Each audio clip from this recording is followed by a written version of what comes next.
Welcome my friends, मैं Ajay sir आपको अपने यूट्यूब चैनल में बहुत बहुत स्वागत करता हूं। मेरे प्यारे दोस्तों, आप सभी कैसे हैं? उम्मीद करता हूं आप सभी लोग बहुत अच्छे तरीके से मज़े में रह रहे होंगे। मेरे प्यारे दोस्तों, आज का मैं वीडियो लेके आया हूं paragraph writing as essay writing. समझ गए ना? ये आपके बोर्ड एग्जाम में 6 मार्क्स का पूछा जाता है। इससे पहले मैं पैराग्राफ राइटिंग में पढ़ाया था, आज भी मैं आपको पढ़ा रहा हूँ। ये वीडियो क्लास 7, 8, 9 और 10 क्लास के लिए। कौन से क्लास के लिए? क्लास 7, 8, 9 और 10। 7th है, 8 है, 9th है और 10th क्लास के ये वीडियो है। पैराग्राफ राइटिंग मतलब एज ए एसे। सबसे पहले दिमाग में आपके बात आती होगी कि क्वेश्चन नंबर देखिए 55 से आता है, फिर 16 नंबर का 16 मार्क्स सेक्शन ई में आता है। सेक्शन ई में क्वेश्चन पूछा आता है। क्या जी? क्वेश्चन सेट नंबर 18 होता है। इसमें क्वेश्चन नंबर 55 में एक इससे पूछा आता है, ये 6 मार्क्स का पूछा आता है। क्लास 9th में ये 5 मार्क्स का पूछा आता है और 8 क्लास में और 7 क्लास में भी 5 मार्क्स का पूछा आता है। अरे बात समझ में? तो मेरे प्यारे दोस्तों, पैराग्राफ राइटिंग के अंदर पैराग्राफ राइटिंग मतलब होता है एसे लिखना। किसी भी चीज़ के ऊपर क्या करना है आपको? एसे लिखना है आपको। अरे बात समझ में? तो चलिए, आज हम जो एसे है वो एसे देख रहे हैं जी, माय स्टेट गुजरात। कौन सा देख रहे हैं जी? माय स्टेट गुजरात के ऊपर हम आपको एसे देख रहे हैं। ठीक है, चलिए माय स्टेट गुजरात के ऊपर एसे क्या है आपको देखते हैं। कराया जी, सबसे पहले बात, एसे को पैराग्राफ राइटिंग को लिखा कैसे जाता है। जो पैराग्राफ राइटिंग है उस पैराग्राफ राइटिंग को हम कैसे लिखेंगे, इसके विषय में समझने का प्रयास करते हैं। तो देखिए, सबसे पहले क्लास 9th और 10th में विशेषकर ऐसा आपको दिया रहेगा एक। हाँ, ये क्यों दिया होता है? ये दिया इसलिए होता है कि इसके आधार पर से ही आपको ऐसे लिखना है। जैसे मान लीजिए हमने आपको बोला ऐसे लिखने के लिए, इसका देने का मैं कारण समझा रहा हूँ। ये दिया क्यों होता है? तो इसका हमने आपको बोला काव पे चलो ऐसे लिखो। अरे बात समझ?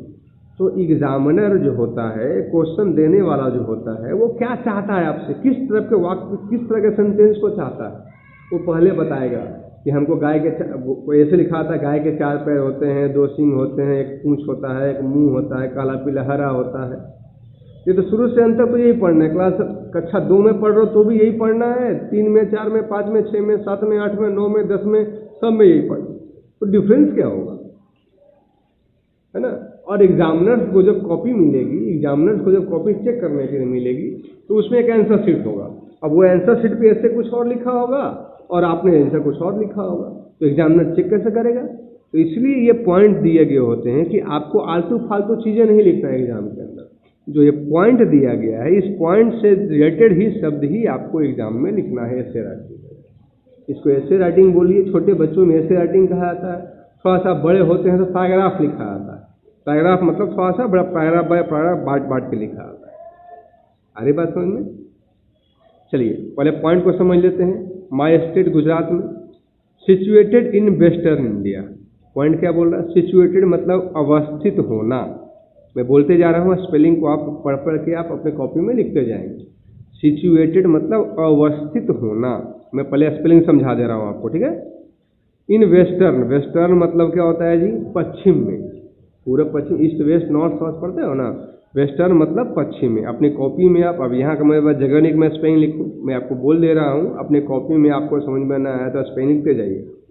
वेस्टर्न मतलब पश्चिम में, इंडिया समझते हैं। प्रोग्रेसिव, प्रोग्रेसिव मतलब प्रगतिशील। प्रोग्रेसिव मतलब क्या होता है? प्रगतिशील। सिचुएटेड इन वेस्टर्न इंडिया मतलब क्या? ये पश्चिम में, इंडिया के पश्चिम में स्थित है। और उसके ऊपर एक सेंटेंस लिखना है।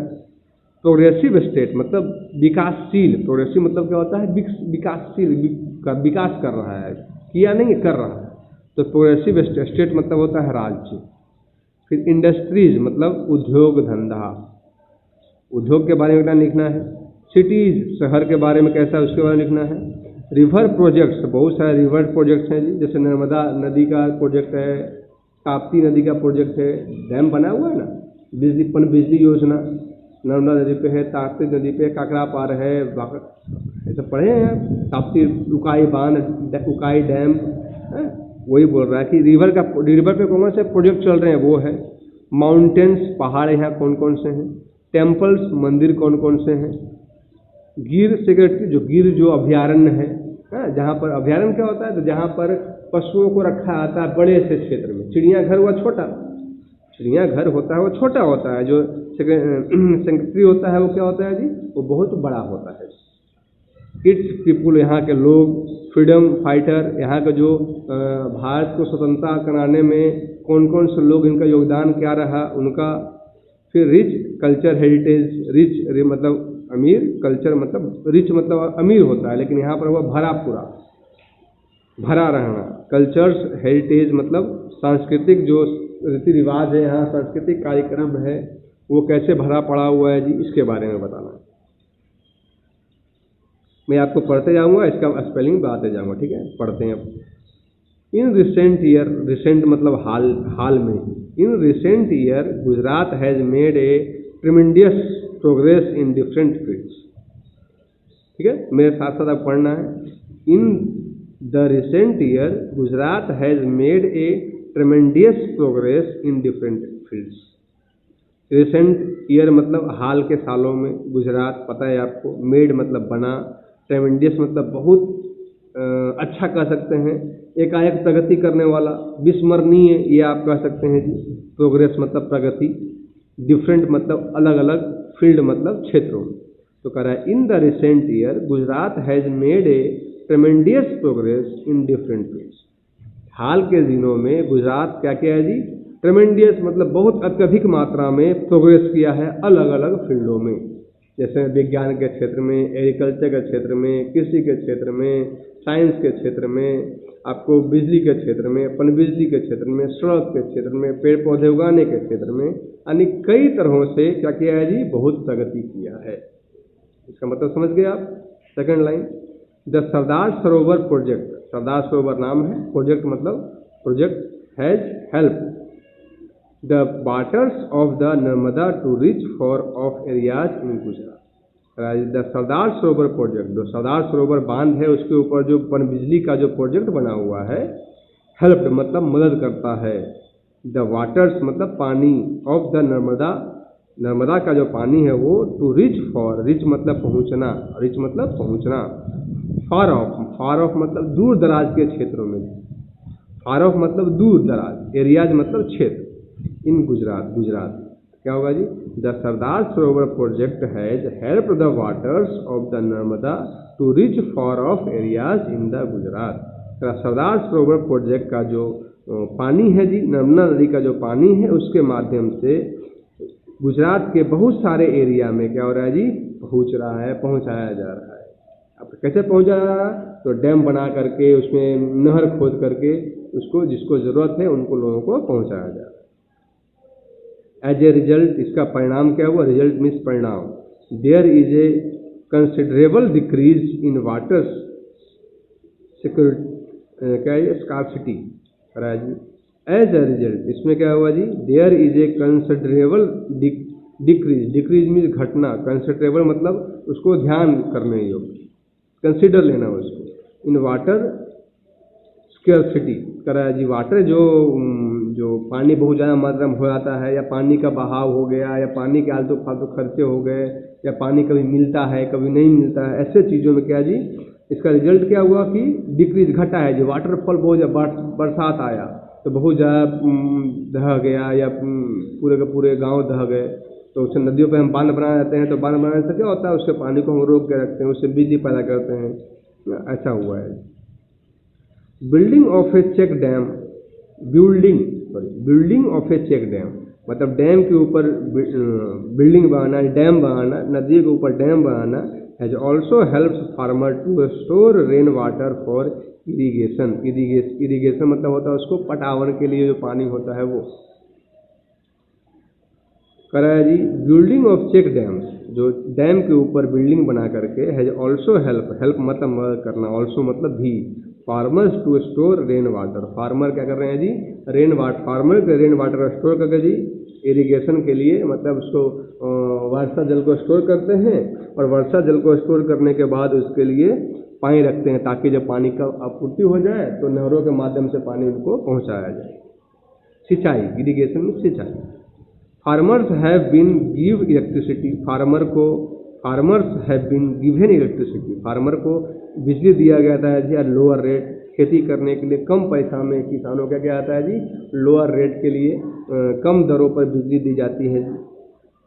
टुडे, आज electricity has reached most of the village in Gujarat, आज इलेक्ट्रिसिटी मतलब बिजली, रीच्ड मतलब पहुंचा, most of the village in Gujarat, Gujarat के ज़्यादा से ज़्यादा मतलब लगभग में 95% गाँवों में बिजली पहुंच गई है।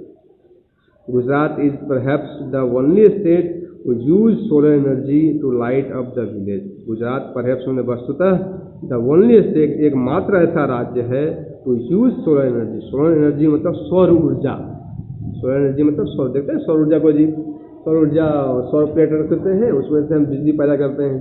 अभी तो गुजरात में ऐसे प्रोजेक्ट आ रहे हैं कि लोग अपने अपने घरों के अंदर जी छत के ऊपर सौर प्लेट लगाएंगे और उनके घरों में बिजली पहुंचेगी, बाहर से बिजली आने की कोई ज़रूरत नहीं है। करा जी, Gujarat is perhaps the only state to use solar energy to light to give the up its village, सभी गाँव में पहुँचाया जा रहा है जी। The roads specially the highways, road में क्या जी, स्पेशली कौन सा, हाईवे मतलब जो मेन रोड होता है जो है ना, in Gujarat are the best in the country, Gujarat are the best in the country, Gujarat का जो मेन हाईवे रोड है, कितने चौड़े रोड है, आप गांव जाते हो पतले पतले रोड मिलते हैं, गुजरात में यही देख लीजिए कितने लंबे लंबे चौड़े 200 फीट के चौड़े रोड मिल रहे हैं। तो स्पेशली गुजरात के जो रोड है जी, हाईवे है जी, वो काफ़ी कंट्री में बेस्ट है।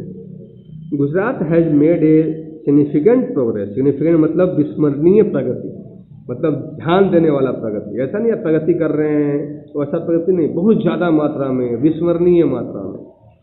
तो कह रहा है जी, Gujarat has made a significant progress in primary education, जो प्राथमिक शिक्षा है, छोटे बच्चों की शिक्षा है जिसमें an education for the girl child, और एजुकेशन मतलब शिक्षा फॉर गर्ल चाइल्ड, लड़कियों की शिक्षा में भी गुजरात सबसे आगे है जी, प्राइमरी एजुकेशन में और लड़कियों की शिक्षा में भी क्या है जी, गुजरात सबसे आगे है जी। ठीक है, Gujarat has higher number of chemical and pharmaceutical factories, Gujarat में हायर नंबर में केमिकल और केमिकल मतलब रासायनिक, फार्मास्यूटिकल फैक्ट्रीज मतलब जो दवाइयाँ बनती है, सैनिटाइजरी बनती है जी, जो आप कह सकते हैं क्रीम लगाते हैं उसकी कंपनियाँ हो, ऐसे बहुत सारी कंपनियाँ, बहुत हाईएस्ट नंबर में कंपनियाँ यहाँ पर स्थापित हुई है। Today Gujarat has best medical facilities, Gujarat में अच्छा मेडिकल फैसिलिटीज़ है जी, तो लोअर कॉस्ट, सबसे कम दामों पर, लोअर कॉस्ट मतलब सबसे कम दामों पर, सबसे कम दामों पर गुजरात में अच्छी मेडिकल फैसिलिटीज़ भी हैं जी। It has got world renowned doctors, तो कह रहा है it has got world renowned doctor, मतलब जो दुनिया के डॉक्टर हैं, जाने माने डॉक्टर हैं जी, जो उनको अवार्ड मिला है जी, वहाँ गुजरात में है जी। एंड मल्टी स्पेशलिस्ट हॉस्पिटल, और यहाँ बहुत सारे हॉस्पिटल हैं जी जो मल्टी स्पेशलिस्ट है, मतलब वहाँ पर सबका इलाज होता है, आँख का, नाक का, गला का, ये का, वो का, सबका इलाज होता है जी। मल्टी स्पेशलिस्ट हॉस्पिटल है जी, मल्टी स्पेशलिस्ट बेड है वहाँ पर। Gujarat is known for its festival, Gujarat जो किस, गुजरात ऑल्सो भी नोन मतलब जाना जाता है फॉर इट्स फेस्टिवल लाइक उत्तरायण और नवरात्रि। गुजरात जो होता है किसके लिए जी, अपने फेस्टिवल के लिए, जहाँ उत्तरायण पतंग उड़ाते हैं जी, उस फेस्टिवल के लिए भी जाना जाता है और नवरात्रि के लिए भी जाना जाता है। तो गुजरात है, गुजरात हमारा क्या है जी, काफ़ी प्रोग्रेसिव कंट्री है जी। आ रही बात समझ में? कोई डाउट हो तो वीडियो को फिर से आप सुन लीजिए। Okay, thank you.